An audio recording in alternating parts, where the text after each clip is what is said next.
सम्राट चौधरी को इस फेक एनकाउंटर की नैतिक जिम्मेदारी लेते हुए अपने मुख्यमंत्री पद से इस्तीफा दे देना चाहिए। भरत तिवारी कांड में पेंच ही पेंच फंसते नजर आ रहे हैं। एक और जहां बिहार पुलिस एनकाउंटर करार दे रही है, वहीं परिजन और आम जनता इसे हत्या मान रहे हैं।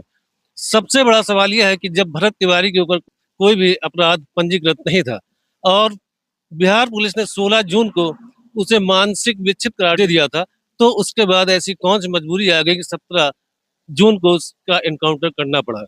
भरत तिवारी एनकाउंटर का विरोध बिहार से लेकर उत्तर प्रदेश तक पहुंच चुका है। हम मौजूद हैं इस समय उत्तर प्रदेश के रायबरेली जिले के बछावा में और हमारे साथ यहाँ की कुछ जनता मौजूद है।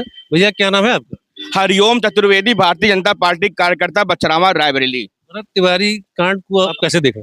भरत तिवारी का जो फेक एनकाउंटर हुआ है, सबसे पहले इस एनकाउंटर की पूरी जानकारी वहां के सीएम सम्राट चौधरी के पास उपलब्ध थी। उन्होंने एक जनसभा में कहा भी है इस बात को। और मैं एक भारतीय जनता पार्टी का कार्यकर्ता हूं, मेरी मांग है कि सम्राट चौधरी को इस फेक एनकाउंटर की नैतिक जिम्मेदारी लेते हुए अपने मुख्यमंत्री पद से इस्तीफा दे देना चाहिए। 1995 में ये सम्राट चौधरी जब राजद के कार्यकर्ता हुआ करते थे, तब 7 कुशवाहा बिरादरी की सामूहिक हत्या हुई थी।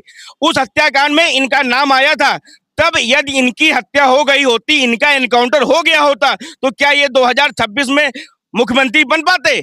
हम ये कहते हैं अपराधियों का एनकाउंटर होना चाहिए, लेकिन जो भरत तिवारी है उस पर एक भी आपराधिक मुकदमा नहीं पंजीकृत है और वो लोगों की आवाज उठाता था, गरीबों की आवाज उठाता था। वो गरीबों का रॉबिन हुड था, लोगों की मदद करता था। वहां पे बाढ़ आई थी, लोगों की मदद पहुंचा रहा था। वो आए दिन हर समस्या के लिए जिम्मेदार अधिकारियों से मिलता था और उसने आत्मसमर्पण भी कर दिया था, उसने सरेंडर भी कर दिया। उसके बावजूद भी उसको 5 गोली मार दी गई। उसका एनकाउंटर वहां पर जो एसपी है वो सम्राट चौधरी के नजर में अपना नंबर बढ़ाना चाहता था और वो योगी सम्राट चौधरी योगी जी की राह पर चलना चाह रहे हैं। योगी जी तो अपराधियों का एनकाउंटर कराते हैं, लेकिन सम्राट चौधरी सिर्फ योगी जी की राह पर चलने के लिए, अपना नंबर बढ़ाने के लिए, वहां पे अधिकारियों ने अपना नंबर बढ़ाने के लिए एक निर्दोष युवक की हत्या की है। पूरे भारत देश में जो जन आक्रोश है, सभी की मांग है कि सम्राट चौधरी को अपने पद से, नैतिक पद से इस्तीफा दे देना चाहिए।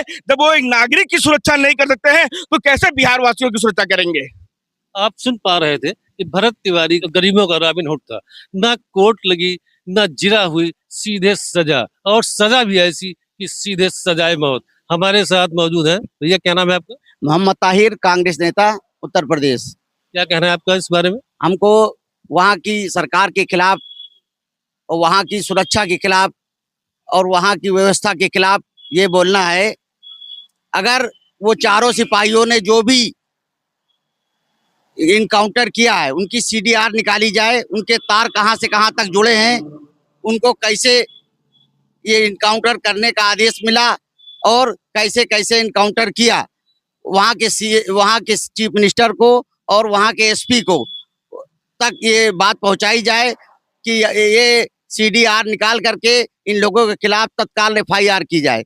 मेरी तरफ से ये मांगे।